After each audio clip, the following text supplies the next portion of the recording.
CPM అనగానే communist పార్టీలు అనగానే భూ పోరాటాలు గుర్తొస్తాయి ప్రజలకి. తెలంగాణలో భూ సమస్య ప్రధానమైన సమస్య. ఇప్పుడు మేము చాలా విపరీతంగా వైబ్రెంట్గా రాష్ట్రం అంతా ఉన్న ఈ భూ కబ్జాల మీద తిరుగుతున్నాం. ఇప్పుడు ఈ హైడ్రాలు ఇవన్నీ దాని మీద వర్కౌట్ చేస్తున్నాం. మేము కూడా నాకున్న అనుభవం ఆర్ ఎక్స్పీరియన్స్ ఆర్ పరిజ్ఞానం మేరకి కొన్ని లక్షల కోట్ల భూములు కబ్జాకు గురైనాయి. అంటే ఎకరాలు కాదు, దాని వాల్యూ కొన్ని లక్షల కోట్లు. సో దీని మీద మీ పార్టీ వైఖరి ఏంటి? మీరు అంటున్నారు నాకు ఓన్లీ బీజేపీనే, ఫస్ట్ బీజేపీ పైకి రాకపోతే చాలు అనే కోణంలో మీ విధానం కనిపిస్తున్నది. బీజేపీ నేను అంటున్నా బీజేపీ, కాంగ్రెస్, బీఆర్ఎస్ అందులో ఉన్న లీడర్లు భూమి అనే విషయానికి వచ్చేసరికి అందరూ కలిసి పనిచేస్తున్నారు. సో ఇక్కడ మీ వైఖరి ఎట్లా ఉండబోతున్నది? దీని మీదనే ఫైట్ చాలా ఇంపార్టెంట్ అని నేను అనుకుంటున్నాను. బీజేపీ అయినా, బీఆర్ఎస్ అయినా, కాంగ్రెస్ అయినా పూర్తిగా దోపిడీ వర్గాలకు అనుకూలంగా ఉండేటటువంటి విషయంలో వాళ్ళ వైఖరిలో తేడా ఉండదనేది స్పష్టమైన వైఖరి మాది. రెండోది బీజేపీ మతోన్మాదానికి వ్యతిరేకంగా కూడా వీళ్ళు ఎవరు కలిసి వస్తారు, ఎవరు కలిసి రారు అనే పాయింట్ తప్ప వర్గరీత్యా చూసినప్పుడు ఈ మూడు పార్టీలు కూడా దోపిడీ వర్గాలకు అనుకూలమే ఉంటాయి. కాబట్టి ఆ విషయంలో మా రాజకీయ వైఖరి ఈ మూడు పార్టీల మీద ఒకే ఉంటుంది. ఇప్పుడు ఈ భూ సమస్య తీవ్రమైనటువంటి అంశంగా ఉంది. లగచర్లలో భూములు, గిరిజనుల భూములు ఆక్రమించే దాని మీద మా పార్టీగా సీరియస్గా దాని మీద ఫైట్ చేసాం. ఇప్పుడు ఫోర్త్ సిటీ పేరుతో అక్కడ సమస్యలు వస్తున్నాయి.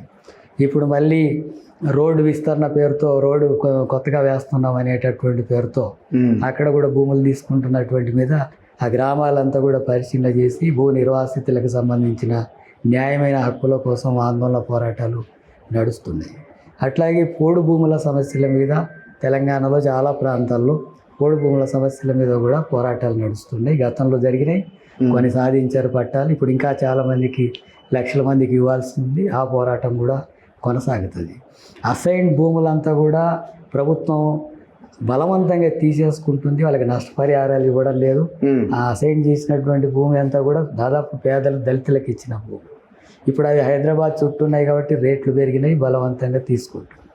ఈ నిర్వాసితుల సమస్యలు కానీ, అసైన్ భూముల సమస్యలు కానీ, పోడు భూముల సమస్యలు కానీ, అట్లాగే ప్రభుత్వ భూములు ఎక్కడైనా ఉంటే వాటిని పంపిణీ కోసం కానీ, ఇండ్ల స్థలాల కోసం ప్రభుత్వ భూములు పంపిణీ చేయాలని దాదాపు మేము 90 కేంద్రాల్లో 1,00,000 మందికి గుడిసెలు వేసే పోరాటం రాష్ట్రంలో జరుగుతుంది. ఇప్పుడు కూడా జరుగుతుంది.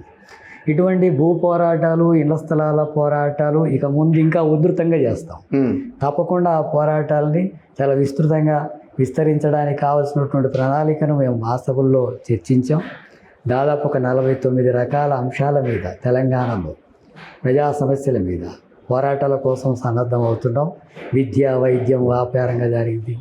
విద్య, వైద్యం సమస్యల మీద పోరాటం, నిరుద్యోగ సమస్య మీద పోరాటం, సామాజిక న్యాయం అంశం మీద పోరాటం, అట్లాంటి అనేక అంశాలతో ఈ భూ పోరాటం కూడా కమ్యూనిస్టులకు ప్రధానమైనటువంటిది భూ పోరాటం, భూమి కేంద్రీకరణ జరిగే పోరాటంగా ఉంటుంది. అందుకని ఆ పోరాటాలని ఇంకా విస్తృతంగా ముందుకు తీసుకెళ్లేటటువంటి ప్రయత్నమే చేస్తాం. సో కేవలం వీళ్ళు ఫైట్ మాత్రమే చేస్తారు, వీళ్ళకి ఓట్లు వేస్తే ఉపయోగం లేదు అనే దాని నుంచి మీరు సెక్రటరీగా ఉండి దాని నుంచి ఏమైనా కొంతలో కొంత బయట పడేయగలుగుతారా పార్టీని? ఇక్కడ ఓట్లు విషయంకి వచ్చినప్పుడు ప్రజల్లో ఉండేటటువంటి అమాయకత్వాన్ని ఉపయోగించుకొని బుర్జువా పార్టీలు ఎన్నికల సందర్భంగా వాళ్ళకు డబ్బులు ఇచ్చి, మద్యం ఇచ్చి, మాయమాటలు చెప్పి ఓట్లు వేసుకొని అధికారంలోకి రావడం, గెలవడం ఇవి జరుగుతుంది. కమ్యూనిస్టు పార్టీలుగా ఓట్ల కోసం డబ్బులు పంపిణీ చేయడమో, మద్యం పంపిణీ చేయడమో, లేదా మాయమాటలు చెప్పి అధికారంలోకి రావాలనేటటువంటి కార్యాచరణ లేదు. వాళ్ళు కూడా డబ్బులు, మద్యం పంపిణీ చేయకుండా వాళ్ళ విధానాలు చెప్పి ఓట్లు వేసుకుంటే, కమ్యూనిస్టులు కూడా ప్రజా సమస్యల మీద విధానాలు చెప్పి ఓట్లే అనేది కింద సిస్టమ్ జరిగితే కమ్యూనిస్టులే అన్ని సీట్లు గెలుస్తారు, గెలిచే అవకాశం ఉంటుంది. ఎప్పుడైతే ఓట్లను కొనుగోలు పెట్టుబడిదారి వ్యవస్థలో ఓటు కూడా సరుకుగా మారింది.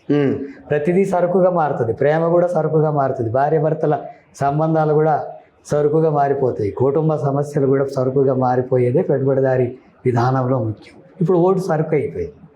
ఓటును అమ్ముకోవడం అనేది ప్రజల్లో కూడా అమాయకత్వం ఉంది. దాన్ని వాడుకొని డబ్బులు పంపిణీ చేసి తెస్తున్నారు. మేము అవి పంపిణీ చేయలేం కాబట్టి మాకు ఓట్లు రావు. ప్రజల్ని చైతన్యవంతం చేయడం వల్ల ఆ చైతన్య, రాజకీయ చైతన్యాన్ని కూడా కలిగించడంలో మేము ఇంకా సఫలం కావడం లేదు. పోరాటాలు చేస్తున్నట్టుగా ప్రజలను ఉద్యమాల్లో నడుపుతున్నట్టుగా వాళ్ళను రాజకీయ చైతన్యం కూడా కలిగించినప్పుడు మాత్రమే అది ప్రజా పునాదిగా ఓట్ బ్యాంక్ కూడా మారుతుంది. అందులో మా లోపం ఉంది.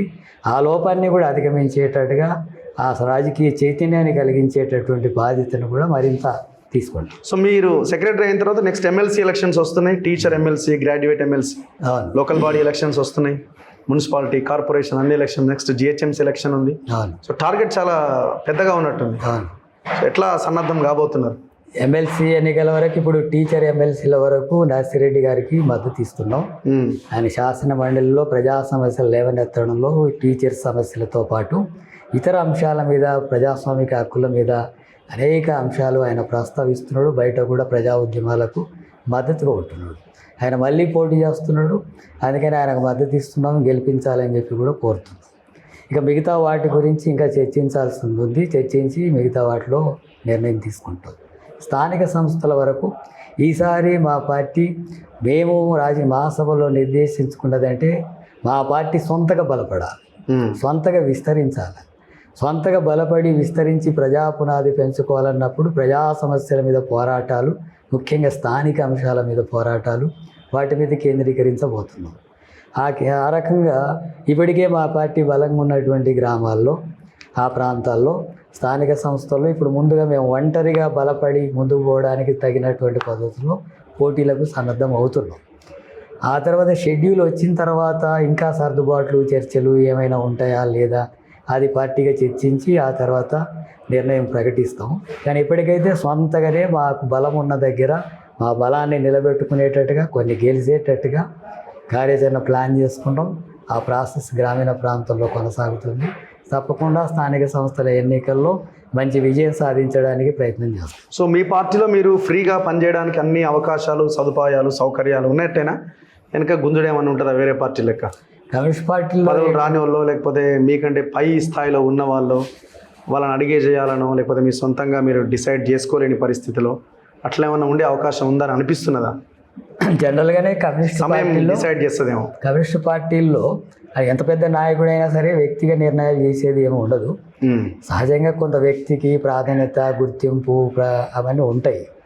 కానీ ఆ వ్యక్తిగా ప్రాధాన్యత ఉంది కాబట్టి ఆ రూపంలో నిర్ణయాలు చేసి వ్యక్తిగా అమలు చేసేటటువంటిది ఏమి ఉండదు. అందుకని ఖచ్చితంగా సమిష్టిగా ఉంటుంది. కమిటీల స్థాయిలో ఉమ్మడిగా నిర్ణయాలు తీసుకోవడం ఉంటుంది, ఉమ్మడిగా అమలు చేయాల్సి ఉంటుంది. ఆ రకంగా సమిష్టి నిర్ణయాలే కాబట్టి వ్యక్తిగా ఆటంకాలు ఉండే అవకాశం లేదు. సమిష్టిగా అనుకున్న నిర్ణయాలనే నేను బాధ్యతగా ముందుకు తీసుకెళ్లాల్సి ఉంటుంది. వ్యక్తి నిర్ణయాలు అనేది బూర్జువా పార్టీలో నడుస్తుంది, కానీ కమ్యూనిస్ట్ పార్టీలో నడవదు. మా వ్యక్తిగత నిర్ణయాలు చేసేటటువంటి విధానాల వల్ల కొన్ని తప్పుడు సమస్యలు కూడా వస్తాయి. అందుకని సమిష్టి నిర్ణయాల్లో భాగంగా ముందుకు పోతాం కాబట్టి అలాంటి ఆటంకాలు ఏమీ ఉండవు. Anyway, thank you very much and all the best. ఒక చిన్న రిక్వెస్ట్, మీరు నిన్న సెక్రటరీగా మీ పార్టీ మిమ్మల్ని ఎన్నుకున్నది మీ కార్యవర్గం కాబట్టి ఫస్ట్ ఇది ప్రజల నుంచి మీకు టాస్క్ అనుకోండి, లేకపోతే మా వైపు నుంచి రిక్వెస్ట్ అనుకోండి. ఇక్కడ మోకిలా దగ్గర కొండకల్ల అండ్ వెలిమెల అని ఒక 2 తాండాలు ఉన్నాయి. ఒక 3 తాండాలని తాండాలు లేపేసారు. లేపి ఇంకొక విలేజ్లో కలిపేసారు. ఎవరిది? పొంగులేటి వీళ్ళు అక్కడ ఉన్న ఒక విక్రమ్ రెడ్డి అండ్ ఈ అరబిందో ఫార్మాకి సంబంధించిన కళ్యాణ్ రెడ్డి, నిత్యానంద రెడ్డి, కొంతమంది బ్యాచ్ చేశారు. అవన్నీ కూడా సీలింగ్ భూములు. సీలింగ్ భూముల్లో వాళ్ళ ఫాదర్ ఆనాడు ప్రభుత్వానికి ఇచ్చిన భూములు మళ్ళీ వీళ్ళు వెనక్కి తీసేసుకున్నారు. మొత్తం దాదాపు ఒక 1100 ఎకరాలు ఒక కుటుంబం పేరు మీద ఉన్నది. అండ్ దాంతోపాటు అక్కడ బిలా దాఖలా భూమి ఉన్నది. 80 ఎకరాల్లో దాదాపు 25 ఎకరాల్లో గోడ కట్టేస్తున్నారు. పెద్ద ఇష్యూ అవుతుంది ఇప్పుడు. వాళ్ళు రిలే నిరాహార దీక్షలు చేస్తున్నారు. దయచేసి మీరు ఆ దీక్షలకి వెళ్ళాలని రిక్వెస్ట్ చేస్తున్నాం మన తొలి వెలుగు వైపు నుంచి. ఖచ్చితంగా, తప్పకుండా. మీకు ఏమైనా డీటెయిల్స్, డేటా కావాలంటే మేము మీకు మీ ముందు పెడతాం. ఆ డేటా మాకు ఇవ్వండి. తప్పకుండా దానికి మద్దతుగా వాళ్ళ తరఫున ఉంటాం, వాళ్ళకి మద్దతు ఇస్తాం, పాల్గొంటాం. మీ పోరాటాలకు మా మద్దతు కూడా ఖచ్చితంగా ఉంటుంది. Thank you very much. So ఇది జాన్ వెస్లీ గారితో స్పెషల్ ఇంటర్వ్యూ. చూద్దాం వీళ్ళ పోరాటం ఎట్లా ఉంటుంది రాబోయే రోజుల్లో అని. చూస్తూనే ఉండండి మన తొలి వెలుగు.